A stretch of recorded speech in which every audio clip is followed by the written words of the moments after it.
can you come home? All right. Well, you guys know whenever we talk about an episode, we like to do a little recap. So when we do a recap, we like to cut that out, post it as a separate video. And so if you're watching just the recap, you want to see our full discussion, you can check the description of this video. And with that, we'll do a quick just summation of what happened. So Will, I think you're taking the first half today. Yes, sir. So again, this is episode 52 called Far from the Others. So where we left off last time was, this blinding light of kind of the climax of this apogee solstice moment with lewdness and basically our party being split up and teleported away across the world. So who we pick up with now is the group that consists of FCG, Imogen, Chetney, and Fern, who are in the Crystal Sands tundra. They basically immediately try to figure out what the heck just happened, what's going on. Chetney, using his, awesome wolf smell, says that, the rest of our friends aren't here. I can't smell them. We're alone. Imogen and FCG then both basically immediately attempt to send sending spells to their friends. And Matt has them roll D100s. And in both cases, the spells do not work. They just kind of fizzle out, and there's like this static that Right. Matt describes. And in Imogen's case, actually, she takes a little bit of damage. Chetney then recognizes that this is the Crystal Sand Tundras, and they are near Uthadurn, where he's from, and it's actually not too far away. And since it's so cold, like they need to start moving before that cold settles in. So Imogen tries to send one more sending spell to Laudna, and FCG says, well, maybe it's because, maybe the spell's not working because of where our friends are. So he tries to send one to Dorian, but once again, both spells fail. Excuse me. So as they're traveling, Chetney's leading them since he's familiar with here.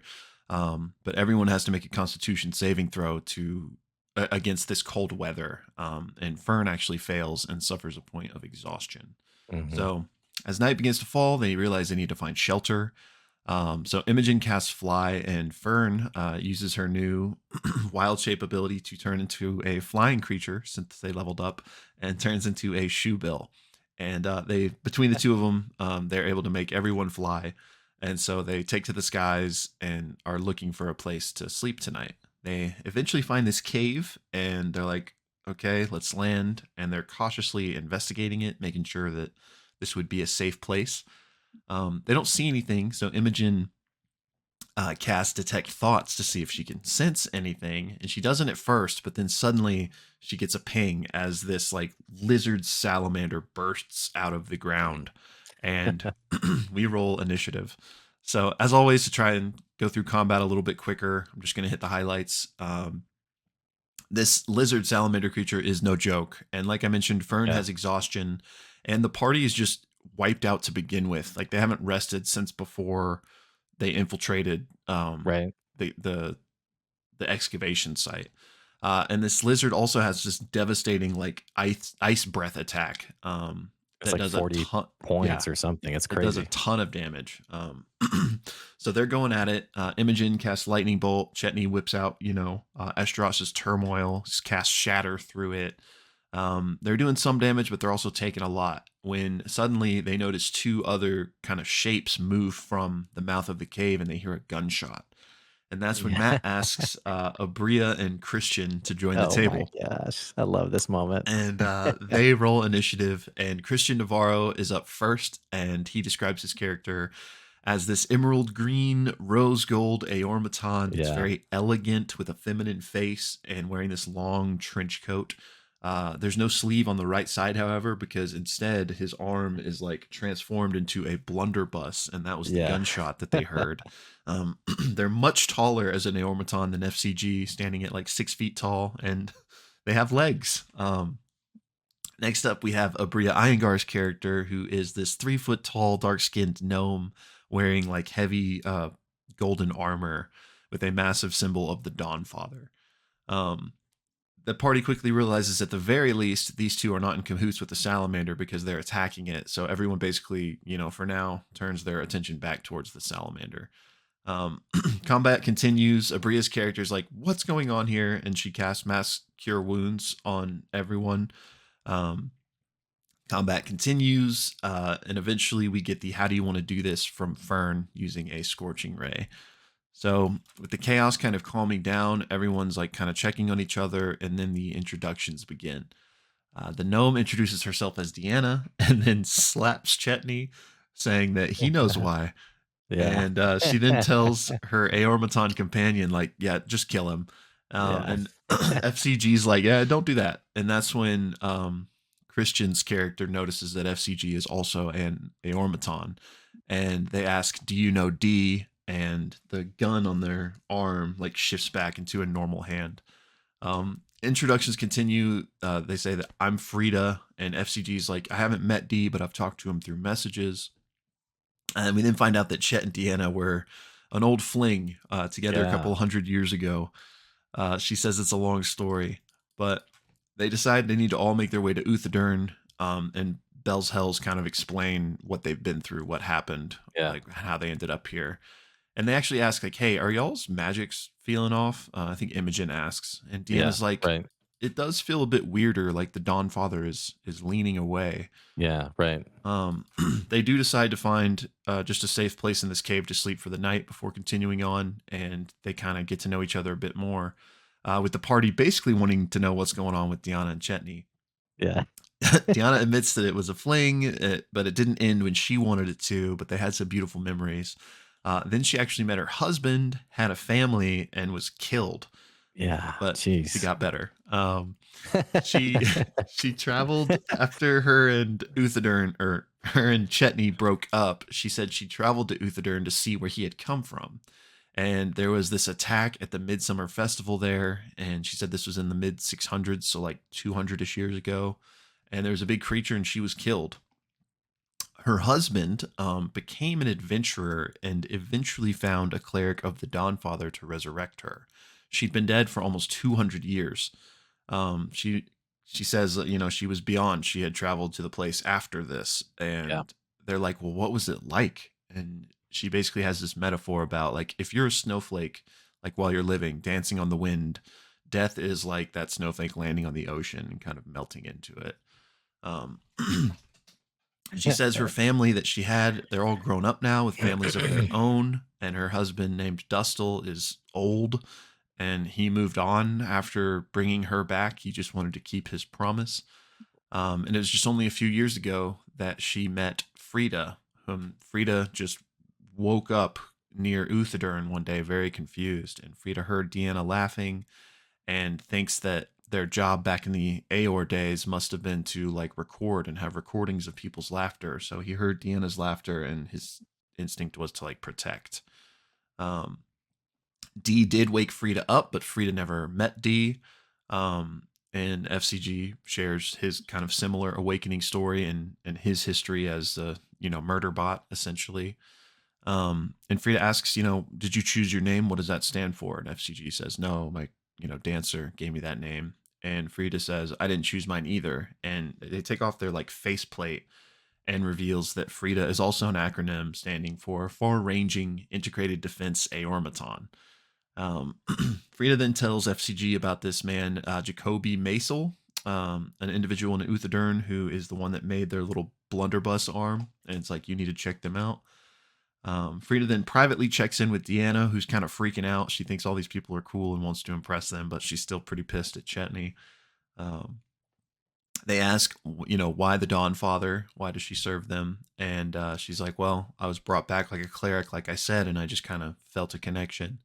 And they kind of have this whole deeper conversation about the gods that we might touch on in our discussion. Yeah. And Frida says that, I think the gods are kind of like Aormatons in that they have to be charged, and like humans are what charge them. And Deanna's like, this is all really heavy. Like, maybe we should just get some sleep for tonight. And so Frida's like, yeah, sorry, I'll take first patrol. And so Frida steps out to take first patrol, and everyone else begins to settle into bed. And as Imogen does, she notices her scars have like moved even further up her body, and they've even begun to turn red. And that's where we go to break for the first half. With FGG asking, are they on your boobies? Yeah. And Matt's like, what is wrong with you guys? And then begrudgingly he's like, yes, they are. Yes. No, yeah, I really appreciate you mentioning that conversation on the gods, because this is going to come up more than once in this episode. So morning's going to come. Deanna's going to cast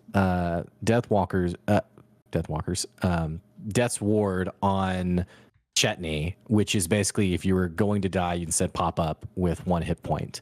Cast that on Chetney, and as Frida awakes, is surprised. It feels different and realizes this is the first time that they've woken up to not having the Death's Ward, and very quickly realizes, okay, this is something happening. This is brewing between Deanna and Chetney, that Deanna's casted it on Chetney. We have FCG who bakes some mango flavored bundt cakes using that chef's feet. Some sweetbreads. Yeah, the sweetbreads. That's right. And I think had like a natural 20 on like the wisdom roll to make them like extra delicious. And they do have a conversation on, Frida talks about dreaming, and FCG's really surprised to find out that Frida can dream, and is really just enamored with being with another Eomortan. And there's even a moment when Frida actually admits, like, hey, it kind of feels like we're family, like we're connected in some way. They have another day's travel. Deanna and Chetney, as the days come sort of wrapping up, Deanna and Chetney have just more conversations about old times. And I will say, if you didn't watch this episode, it's really worth seeing this conversation, because Abria does a phenomenal job. It's a very touching conversation where she sort of asks, like, what have you been doing? Like, where have you been? Like, what's been going on? And even admits that after the chaos of her dying and coming back, she came back to Uthadern looking for him. Not really so much like in a romantic, let's get back together kind of way, but sort of just looking for stability, like looking for what made sense, and ended up finding home in Uthadern. Chetney mentions that he left Uthadern on bad terms, and gives a little bit more information from what we didn't know previously, from what we did know previously, mentioning that he had to leave Ultgar. There was another person that he stabbed in the kneecap, ouch, and was chased by the Glass Blades before escaping and living in the Savalier Woods for a brief period before moving on ultimately to Marquette. Deanna, and sort of talking to him as they're wrapping up the conversation, just gives him a big hug, and it's kind of like, this is really good. This is really nostalgic for me. And despite all the pain I've been through, like, you're the one thing from my past that doesn't hurt to like talk about. Very moving conversation. And Chetney, in the full feels of this moment, realizing that Katha is rising to its full moon the first time since the party's been together, feels this innate hunger bursting out of him, and he quickly has to, in sort of an awkward way, run out from the camp and leave. And everyone's kind of like, what was that all about? And people are like, hey, there's something you should know about Chetney. He's a little bit different. And Deanna's like, it's kind of a funny moment where Abria's like, oh, I know he's a werewolf. And they're like, you do? And she's like, no, I don't. I don't know that. But they let her know he's a werewolf now and all this stuff. And then they have another conversation on the gods. And there's another great conversation on, do we need the gods, or do the gods need us? And Frida mentions, like, as they talk about Predathos, and the party lets them know, like, all the crazy things that are happening, Frida and Deanna are kind of like, maybe this is a good thing. And Frida mentions, imagine if you couldn't sleep for thousands of years, what would it be like to finally be able to rest? Deanna, who, interesting enough, being a cleric of the Dawnfather, is not so much as agnostic as Frida is, but absolutely is like, the Matron of Ravens sort of ferries us on, but separate from the Matron of Ravens, what comes after death will still be there, whether the gods are there or not. Seemingly at peace with the idea of the gods. As Imogen points out, we're not talking about sleep. We're talking about like being absolutely destroyed. Just to cover that up. As they're having this conversation, they're hearing Chetney howling in the distance. They just continue conversation. It can't be bad. No big deal. And they decide, let's do, even though we can't reach the other group with sending, let's try a shared dream. So FCG, Fern, and Imogen decide to do a shared dream, and they are immediately pulled to seemingly the excavation site where there is this massive red storm, this locked in red beam that has reached up into the sky and is connected to Ruidus. And at Ruidus, they can see this sort of divine golden thread sort of tethering and pulling apart. And scary enough, down below, they see hundreds of people, not Paragon's Call, not the Ruby Vanguard, but red-skinned Raylora, who seem to have arrived on Marquette in some way. Hold up. This storm begins pulling them in. This beam begins pulling them in. Fern tries to escape. Natural One is immediately poofed out of the dream. Imogen's being grabbed into the beam, and Fern, back in the real world, basically slaps the crap out of Imogen and is like, wake up, and does wake her up. They have a conversation about it where Fern basically says, like, you know, what was that like for you? And Imogen admits it felt right. It felt like home. And in fact, talks about when they were first teleported at the end of the Malleus key activating, it felt cozy. It felt like this is, I think the words that was used was, it felt fateful. It felt like the right thing that was supposed to happen, which we'll talk about more later on.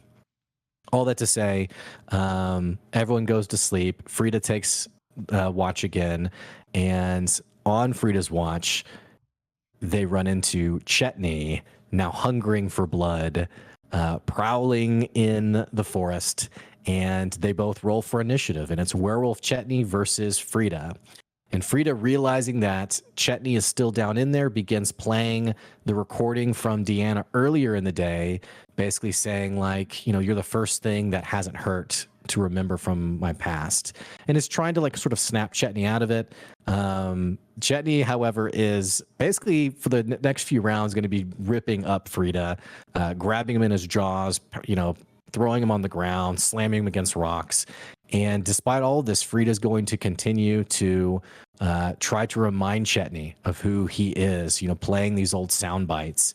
Frida will shoot off their blunderbuss into the sky to alert the party, like, hey, something crazy's happening. The party's going to rush over. And finally, at last, Chetney rolls high enough to sort of snap out of this and realize he's hurt their new friend. And out of sort of shame and embarrassment, rushes out into the woods. And the party, kind of thinking, okay, that was that was crazy, making sure Frida's okay. They turn in for the night, expecting to see Chetney again in the morning. And that is where episode 52 comes to a close. One tiny last thing. Did I miss something? The kind of cliffhanger is that Frida was bit by Chetney, so they don't know if he might be turning into a werewolf. I didn't even take it that way. I just took it as you didn't? like, no, I assumed like it was almost like a tongue-in-cheek kind of thing. But that's a great point, though. Well, we'll discuss that more here in a minute. We'll talk about that. Yeah. All that to say, that's where the episode ends. And if you are checking out just our recap, click the link in our description so you can make sure you see our full discussion, because we're going to be talking about it right now. So, my friend,